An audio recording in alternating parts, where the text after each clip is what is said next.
Assalamualaikum warahmatullahi wabarakatuh. Di sini saya dan kelompok saya akan mempresentasikan hasil kerja kelompok kami yang beranggotakan Dian Gasi Al-Fuadi, Dani Kurniawan, dan saya sendiri Dian Priaji.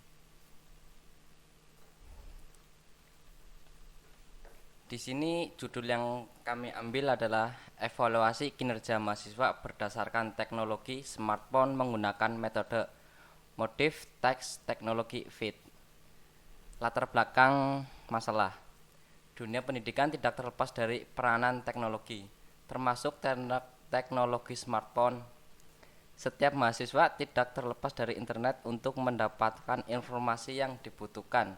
Tidak hanya itu, keuntungan lainnya yang bisa didapatkan oleh mahasiswa dengan menggunakan teknologi ini, mereka dapat berkolaborasi, berkomunikasi, dan berdiskusi dengan teman sekelas ataupun dosen, baik itu di dalam kelas ataupun di luar kelas.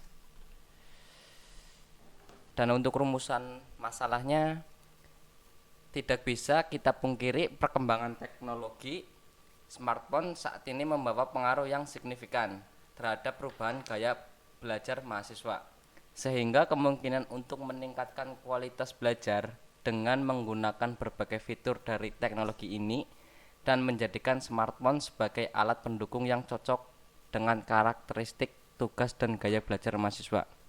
Namun, memanfaatkan teknologi smartphone terhadap kinerja mahasiswa di dalam pembelajaran baik di dalam maupun di luar kelas belum optimal.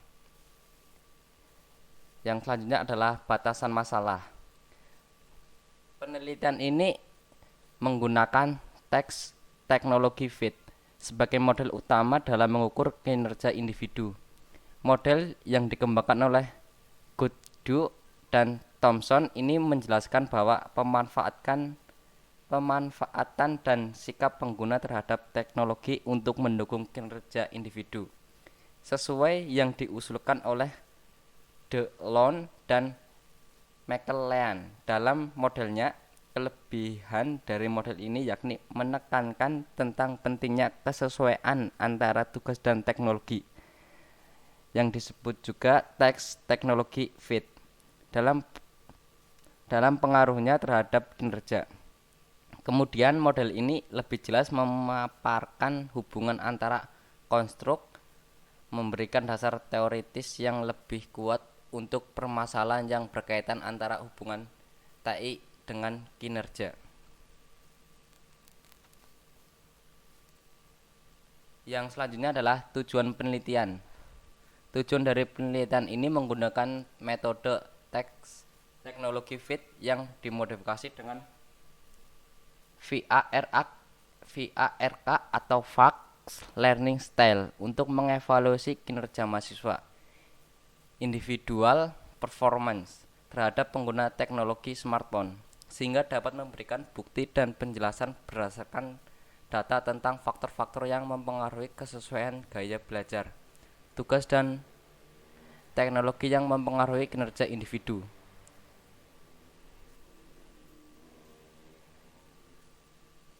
Untuk manfaat penelitiannya, dalam penelitian tentang keterkaitan antara teks teknologi fit dan individual performance, Gooddu dan Thomson menjelaskan bahwa terhadap hubungan antara sistem informasi dengan kinerja individu, dinyatakan bahwa model yang diberikan ini memperlihatkan bagaimana teknologi memberikan nilai untuk kinerja individu. Penelitian menemukan bukti yang cukup saling mendukung bahwa penelitian pengguna dari TTF, yaitu fungsi dari karakteristik sistem dan karakteristik tugas, dan bukti yang kuat bahwa untuk memprediksi kinerja individu. Landasan teori. Yang pertama adalah smartphone. Menurut Oxford Dictionary, smartphone didefinisikan sebagai telepon seluler yang mampu melakukan banyak fungsi dari sebuah komputer. Biasanya memiliki layar yang relatif besar dan sistem operasi yang mampu menjalankan aplikasi umum. Dari pengertian ini, telah dijelaskan maksud sekaligus fungsi dari smartphone. Teknologi smartphone merupakan sebuah evolusi baru dari teknologi informasi dan perlahan menggeser kemampuan dari notebook sebagai perangkat mobile pada tahun 1971. Theodore G.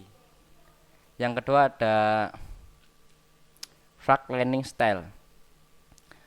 Frag diambil dari singkatan visual, aural, read atau wait, dan kinesthetic yang merupakan sensor dasar dalam penggunaan untuk mempelajari informasi. Yang ketiga akan dilanjutkan oleh Dani. Yang ketiga, tas teknologi fit. Dalam penelitian Godu merupakan bahwa kemunculan model tas teknologi fit atau TTF ini didasarkan pada permasalahan pengukuran terhadap sistem informasi yang dampak pada peningkatan kinerja individu maupun organisasi. Model ini berfokus pada kebutuhan dalam pengujian pengguna yang efektif dalam pengukuran kesuksesan sebuah teknologi yang diidentifikasi dengan variabel pengujian pengguna. Pendefinisian terhadap perspektif teori yang berhubungan dengan sistem untuk mendapatkan dampak yang relevan. Model dari tas teknologi fit ini bisa dilihat dalam gambar berikut. Yang pertama ada tas gratis, kemudian ada performance impact, kemudian ada teknologi karakteristik, kemudian ada tas teknologi fit, dan selanjutnya ulti action. Kemudian penelitian-penelitian sebelumnya. Dalam penelitian mengatakan dampak pengguna laptop pada kelas teknik memiliki 3 keluaran terhadap hasil belajar, terhadap perilaku, dan kontribusi laptop terhadap pembelajaran di kelas. Dari ketiganya, terdapat perbedaan yang signifikan. Penggunaan laptop berpengaruh positif terhadap prestasi belajar baik di dalam maupun di luar kelas, sedangkan perilaku tidak terlalu berpengaruh.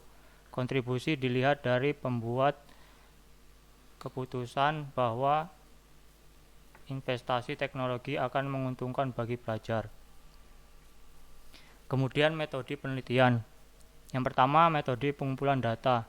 Pengumpulan data dilakukan dengan metode kuesioner, di mana responden akan diharapkan dapat menjawab pertanyaan-pertanyaan mengenai kebiasaan dan jika ada preferensi metode yang dilakukan dalam memproses informasi, serta kuesioner mengenai pengguna smartphone jika punya sehari-hari, dengan fokus utama penggunaan yang terkait dengan kegiatan belajar. Yang kedua, konsep penelitian. Secara garis besar penelitian akan dilakukan dalam 3 tahap, yaitu yang A. Menentukan gaya belajar dari masing-masing partisipan dalam suatu sampel dengan menggunakan kuesioner FAQ. Yang B. Menilai tingkat pengguna smartphone oleh masing-masing sampel yang menggunakan smartphone untuk membantu proses belajar, apakah sudah sesuai dengan tujuan. Yang C.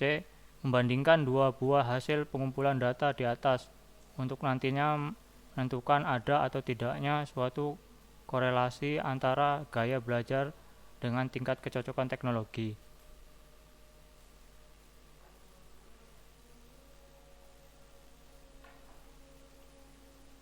Selanjutnya ada jadwal penelitian.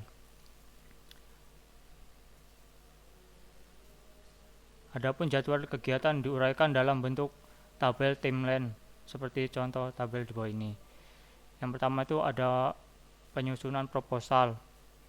Itu untuk bulan pertama ada 2. Terus kemudian ada